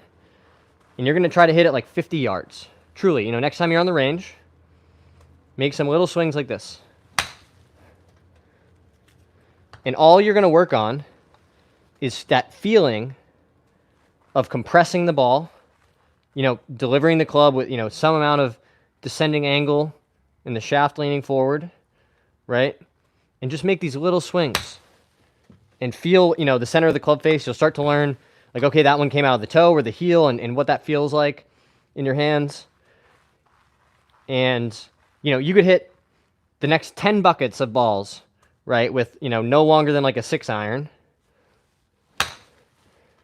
And just, make a ton of progress by working on your impact. And it doesn't even have to be full speed, right? You can make little swings at a slow speed. And then, once you can do it 10, 15, 20 times in a row, where you're hitting the center of the face really consistently and delivering, a good compressed strike, then you add a little speed to it, right? Then you can make it a little longer. And that'll get harder. You'll have to, spend some more time adding speed and saying, okay, I got to 10 in a row with at a half swing, and then, maybe 65%. I can only get 6 in a row, and I have to spend some more time, really working on my impact, conditions with that kind of swing.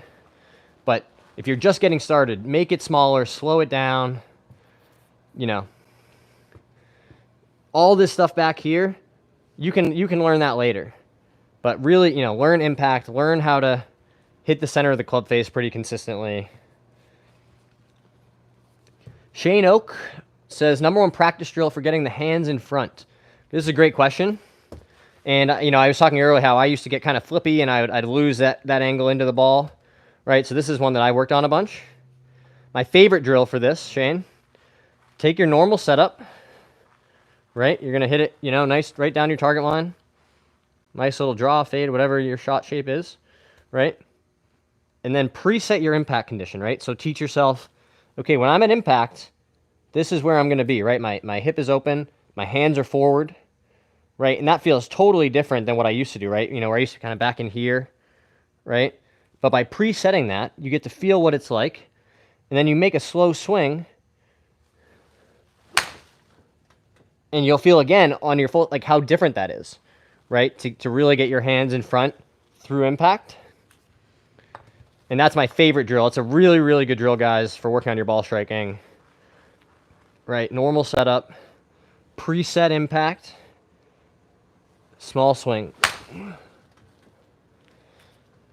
And if you can do that drill, a bunch of times in a row and make nice solid contact, you'll find that's a really good one for developing, those feels into impact.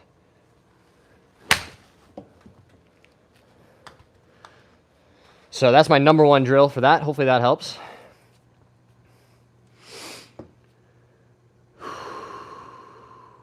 Nip sauce, what do you do for a knockdown? Finish low.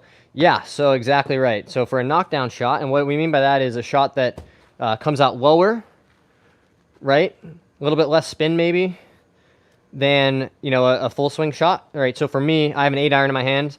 Out on the golf course, a nice full swing, you know, from the fairways, maybe 165 yards.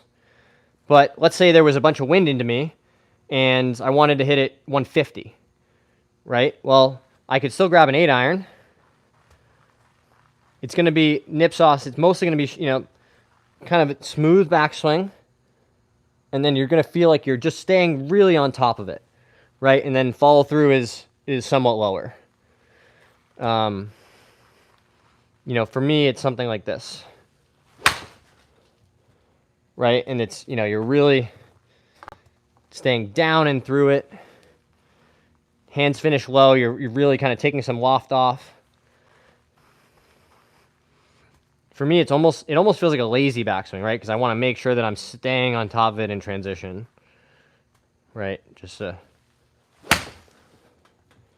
you know, really feel like I'm, you know, holding that lag into the hit. And that's a great way to, you know, hit some flighted shots, hit some lower ones. And again, when you're out on the range, just practice, like, you know, again, at slower speed, you know, find hit some normal shots and see kind of where they're apexing. And then say, okay, I want to, you know, I'm just going to hit it lower. Give yourself a task, right? I'm going to hit it lower than those. And how could I accomplish that? And those are the kind of, you know, the elements, the feels that you identify in your own swing, right, that can help you, you know, start to learn that new stuff. Coach, would you say slowing down helps me learn where to feel where the club head is in space in time during the backswing, set, and swing? Yeah, that can definitely, you know, if that's something you struggle with, you know, not really having a good sense of where the club head is relative to your body, definitely slowing down can help with that, right? It's not just about technique and, you know, finding the positions you want, right? But also feeling like, okay, when I think it's more about identifying, like, okay, when I get steep, it feels like this, right? Versus when I'm able to slow down and you know, make a different swing. Oh wow, you know, I can feel it. I feel like my hands are staying close. Whatever it is for you, that's where I think there's a ton of benefit. So hopefully that helps, Nate. And also, just again, about, you know, increasing your likelihood of success. If your goal is to change the characteristics of your swing and the way your body's moving, and you've been hitting, you know, you have a pretty ingrained motor pattern, I don't think you're going to have a lot of success trying to make a totally different move and hit the ball at full speed. Like, they're just different things, and you got to teach yourself, you know, it's like we're steering a cruise ship here, not a speedboat. You know, you've had a lot of hours of ingrained reps, you know, and ways that your body is primed to move. And to change that, I think you have to do it at a slower speed. So for me, what I've really been focused on is keeping that club head outside my hands, right? I tend to get a little this way and then a little steep. So I've done a ton of swings, right? Rehearsals, just trying to feel how that's different, right? And for me, what I notice, it's this move that I feel it in my wrists, right? Trying to keep that club face square to my spine angle, not letting the club head kind of lead the takeaway, right? It's more, you know, more in my shoulders and my body than it is the hands, and that helps me keep it all kind of in front of my chest as I turn back.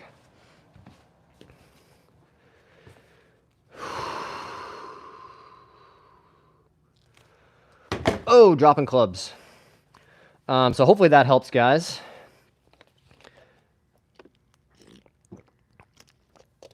Thanks, Nip Sauce. I appreciate you hooking me up there.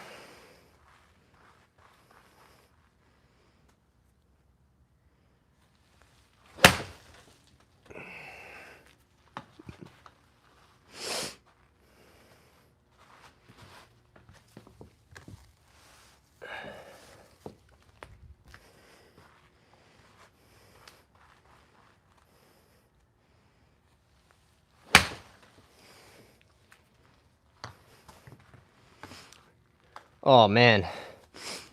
I just got excited again that the PGA is starting tomorrow. Anytime there's major championship golf on, I'll be watching it.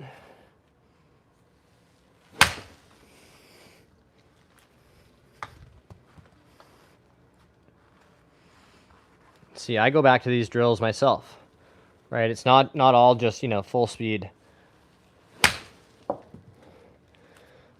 hammer away all the time, you know?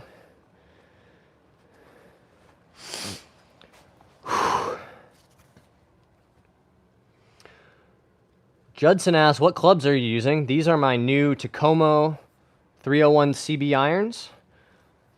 My first foray into the Tacoma world this year, and switching from blades, right? I had been using these 2011 TaylorMade forged MB irons for quite a long time, and finally, you know, decided that I needed a smidge more forgiveness, and found these, was able to just pop the old shafts out, put them in the new heads, and I've really been happy with the performance. It looks great behind the ball, right? It's even, you know, slightly shorter heel to toe than what I had before, which I like. You know, no offset really on any of these. It's a really attractive looking golf club and has a tiny bit of that more, you know, perimeter weighting to be more forgiving. Yeah, Justin, if you just started a month ago, like I was just demonstrating, do some of those, you know, really small swings, right? Just, you know, waist to waist. And I think that's super important. Learning, you know, how to deliver the club into the ball, right? And just, you know, grab like a 9-iron pitching wedge and just practice hitting it like 50 yards, you know? Just slow speed, boom. Deliver it, you know, a nice crispy strike on the ball, and then you can work on, you know, adding a bunch of speed and swinging back over your head, all that stuff. I like the shoulder hip separation walking drill. I'm 49 and losing range of motion.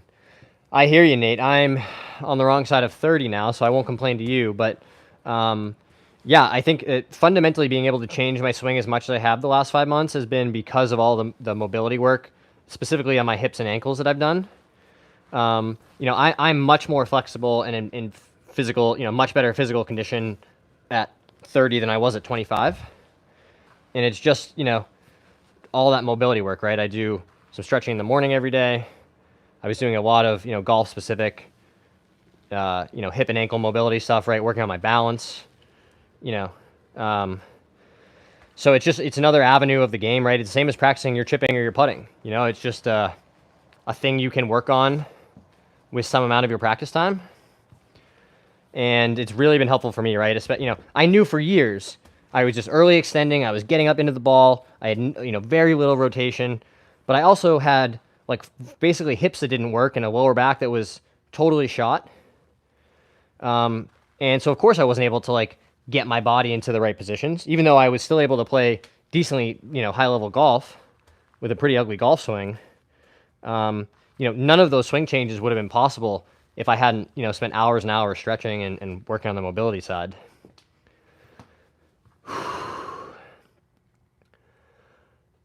How do I stop getting my irons? Well, Eric, that sounds like a question my wife would ask me. Just like, there's clubs here again? Learn golf, putting, then chipping, trust me. Yeah, I think working backwards is a good place to start. Hey, PDS said hi. Hey, PDS, what's one thing my driver goes right every time? Yeah, so Judson and PDS, so we're going to, you know, address both of these, right? The big drive to the right with the driver. First thing you're going to want to do is next time you're on the range and you're practicing your driver, right? We're trying to build the skills of club path and club face control, right? So we know that your current swing, you know, you're swinging some amount to the left with the face open and producing the big, you know, left to right slicing ball. So how do we start to build those skills? Well, you got to learn how to hit the opposite, right? How to hit a draw or a big hook. And when we're working on technique, we don't really care where the ball goes, right? So you can hit some gnarly screaming hooks, and again, you're just working on the skill of, you know, what does it feel like to make a different swing than before, right? My normal swing, you know, I'm coming across it, I'm steep, and I'm slicing it. Well, I have to hit the ball to left field. How do I do that, right? And you're going to feel your body organize in your brain to say, okay, I got to get the face left, face more closed, and I probably have to swing some amount, you know, more to the right. And you can do that, you know, even with your driver. It doesn't have to be a full swing. You can make, you know, little half swings and just say, Well, if my normal pattern is a slice, I'm going to hit some little draws, right? And teach yourself, like, what does it feel like to, close the club face down? So if you have a baseball background, this can be really helpful, but I like the idea of, setting up like you're going to hit one to center field, right square to your target line. And then you say, okay, I'm actually going to hit it down the left field line, and give yourself a task that isn't, worrying about the club face or anything. I'm just trying to hit it over there. And so from this position, if I want to do that, what do I have to do? I have to get the club face closing. I have to shift the path. And you're trying to give yourself those skills, build the creativity and development, to then dial it in and say, okay, I've learned how to shut the face and hit a hook, and I can hold the face open and hit a slice. Well, if you put those two things together, you should hit a ball that's somewhat straight.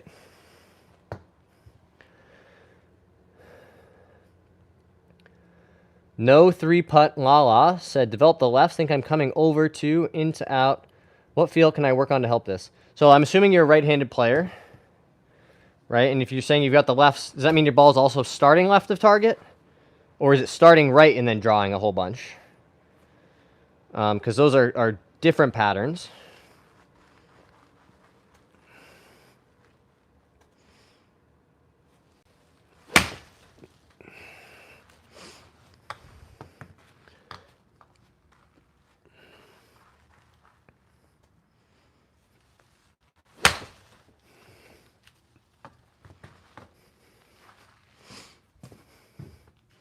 Starting left and staying left.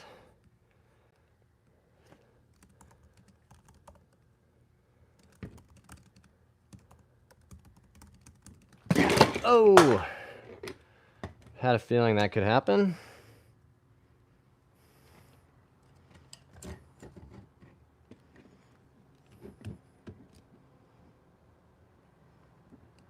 Thanks for bearing with me on the technology stuff, guys. Sorry about that. So starting left and staying left. Well, if the ball's not drawing anymore, right? If it just say you're hitting a big pull, what that tells us is that the face is pretty square to your path if it's not curving all that much. And it tells us that your path is some amount to the left of your intended target line. So the square face is a great starting point. That's a good thing. But what we need to do is shift the path some amount back to the right. Oh man, David Freeman wants to play a match against me. We could do that. Clubhead, yeah, exactly. So no 3-putts. So what we need to do is start working on getting the path some amount further to the right, right? And a bunch of ways you can do that, right? I like, setting up some physical barriers. Give yourself some feedback, right? Set these up on either side of the ball, and you'll find if you're coming too far across it, you're going to hit this outside stick, and potentially both of them. But you can give yourself some physical feedback, to try and correct that, right? And you're trying to work on shifting that path further to the right. So, you can imagine if your current pattern is a big pull, what would it feel like to hit a big push, right? And trying to give yourself some feels to get that path further out to the right.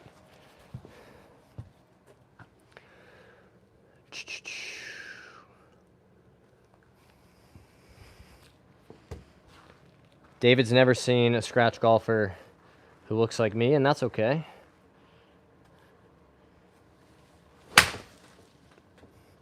And see, if you hit that one, like I've been doing, get the path going, striking it out of the heel. That's been my miss recently. So we should really keep this one here.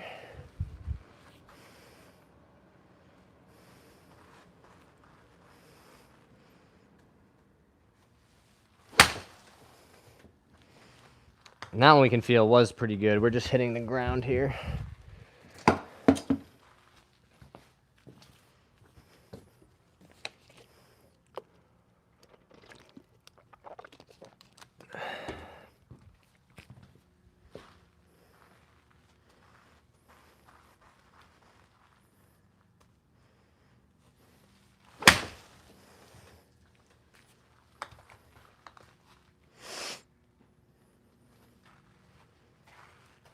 You know, you can set up barriers, you know, like tees, right? You can give yourself other things, you know, to really work on, especially if you're, you know, fighting that path that gets too far over it, right? Too far to the left. Well, if you do that, then you'll hit your, you know, your barrier on the outside of the ball. And this can force you to really shift that path further out to the right.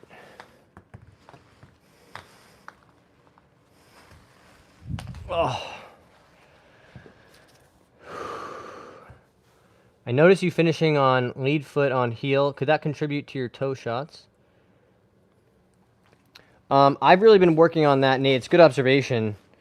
You know, trying to get my, because I get on my toes a little bit into impact too, right?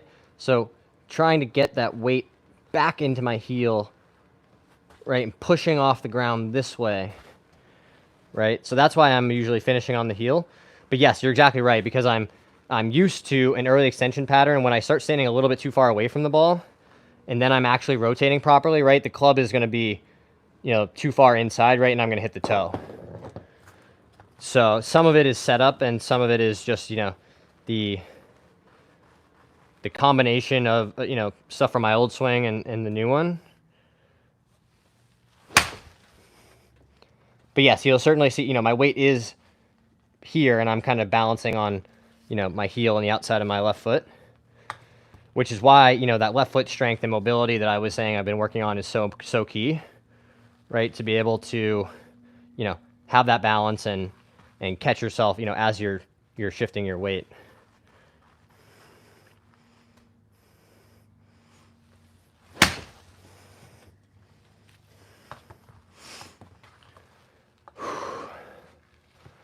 All right, guys, we're at the top of the hour here, so that's going to be S word. Yeah, same for, yeah. I get it, Nate. All right, guys, well, that's going to do it for tonight's stream. If you guys would want to subscribe, follow for more, get the updates when we do more streams, all that good stuff, I'm super grateful for all the support. Thank you guys for being here. We'll see you next time.